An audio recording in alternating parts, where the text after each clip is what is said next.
Good morning class. 10th class है। हम आपको काव्य सौंदर्य के तत्व पढ़ा रहे थे, जिसमें कि हमने रस और अलंकार पढ़ा दिया है। आज हम आपको छंद बता देते हैं। तो सबसे पहले छंद क्या है या फिर छंद किसे कहते हैं। तो छंद शब्द का अर्थ है बंधन से। तो छंद को बंधन भी कहा जाता है। इसके अलावा छंद शब्द की उत्पत्ति छद धातु से हुई है, जिसका अर्थ होता है खुश करना। इसकी परिभाषा वर्ण अथवा मात्राओं के नियमित संख्या के विन्यास से खुशी पैदा होती है, उसे छंद कहते हैं। जब वर्ण अथवा मात्राओं में नियमित संख्या बनी रहे तो उस नियमित संख्या को देखकर जो खुशी पैदा होती है उसे छंद कहा जाता है। छंद का दूसरा नाम पिंगल भी है। छंद को पिंगल भी कहा जाता है। इसका कारण यह है कि छंद शास्त्र के प्रणेता पिंगल नामक ऋषि थे। छंद शास्त्र का सर्वप्रथम उल्लेख प्रथम वेद ऋग्वेद में मिलता है। तो छंद शास्त्र के जो प्रणेता थे वे पिंगल ऋषि थे और छंद शास्त्र का सर्वप्रथम उल्लेख हमें ऋग्वेद में मिलता है। जिस प्रकार गद्य का नियमक व्याकरण है, उसी प्रकार पद्य का नियमक छंद शास्त्र को माना गया है। छंद शास्त्र के कुछ प्रमुख अंग बताए गए हैं, जिसमें चरण, वर्ण और मात्रा, संख्या, गण, गति, यति तथा विराम, तुक और तुकांत, अतुक और अतुकांत। इसके अलावा छंद के भेद, छंद के निम्नलिखित भेद बताए गए हैं, जिसमें है सबसे पहले मात्रिक छंद।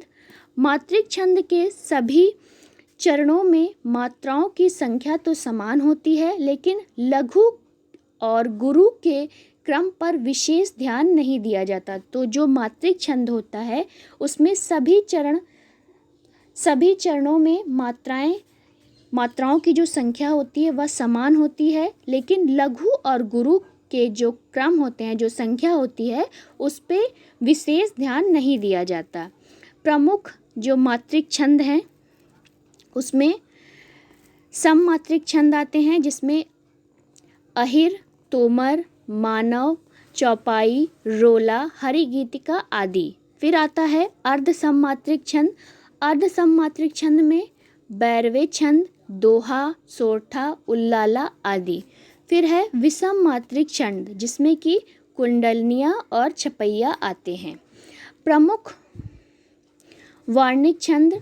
प्रमुख वार्णिक छंद में प्रमाणिका, दोंटक, द्रुत विलंबित, वसंत तालिका, सवैया, मांदकत्ता और सिंखारणी आदि आते हैं।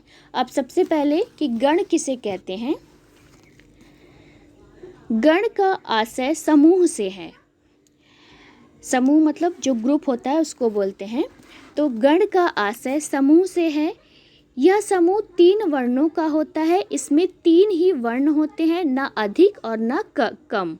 तो जो गण का समूह होता है वह 3 होता है। इसमें 3 ही वर्ण भी माने गए हैं, ना इससे अधिक ना इससे कम। गणों की संख्या 8 बताई गई है। यहाँ पर एक सूत्र दिया गया है। इसमें पहले 8 वर्ण गणों के सूचक हैं तथा अंतिम 2 वर्ण लघु तथा गुरु के सूचक माने गए हैं। तो यहाँ पर एक सूत्र आपको दिया गया है, तो उस तरीके से आप सूत्र को पढ़ के मात्रा लगा सकते हैं। इसके बाद आता है सोरठा छंद। आपके कोर्स में 2 छंद दिए गए हैं, सोरठा और रोला। आपको सिर्फ यही 2 छंद जो आपकी किताब में दिए गए हैं, जो आपके पाठ्यक्रम में है, आपको वही 2 छंद पढ़ना है, जिसमें सबसे पहले है सोरठा छंद और दूसरा है रोला छंद। आज हम आपको सोरठा छंद पढ़ा दिए हैं। इसके पहले आपने 9th क्लास में दोहा छंद पढ़ रखा है। ये जस्ट उसी दोहा छंद का उल्टा होता है। यह एक मात्रिक छंद माना जाता है। इसके पहले और तीसरे चरण में मतलब विषम चरणों में 11-11 मात्रा होती है और दूसरे तथा चौथे चरण में सम चरणों में 13-13 मात्रा होती है। तो यह इसकी परिभाषा है कि यह एक मात्रिक छंद है।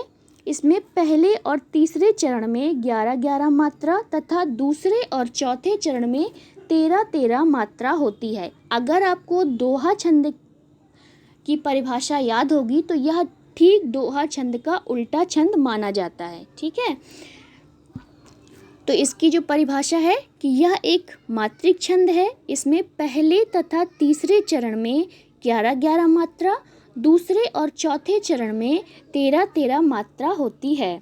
यहाँ पर आपको मात्रा लगी हुई कुछ उदाहरण दिए हुए हैं। आप इसी तरह के उदाहरण लिख के मात्राओं का अभ्यास अपने घर में कर सकते हैं। तो इस छंद का जो उदाहरण है वह है, जो सुमिरत सिंधि होई, गणनायक करिबर बंदन, करहु अनुग्रह सोई, बुद्धि रसी शुभ गुण सदन। तो ये इसका उदाहरण है। अगर आपको कोई और उदाहरण तैयार है या आपको कोई और उदाहरण याद है तो आप उसको भी लिख सकते हैं, लेकिन मात्राओं का अभ्यास आप अपने घर में करते रहिएगा। इसके बाद आता है रोला छंद। यह एक सममात्रिक छंद होता है। इसमें 4 चरण होते हैं और प्रत्येक चरण में 24 मात्रा होती है तथा 11 और 13 मात्राओं पर यति लगाई जाती है। तो इस छंद की परिभाषा कि यह एक सममात्रिक छंद होता है। इसमें 4 चरण होते हैं और प्रत्येक चरण में 24 मात्रा होती है। 11 और 13 मात्रा पर यति लगाई जाती है। इसका उदाहरण,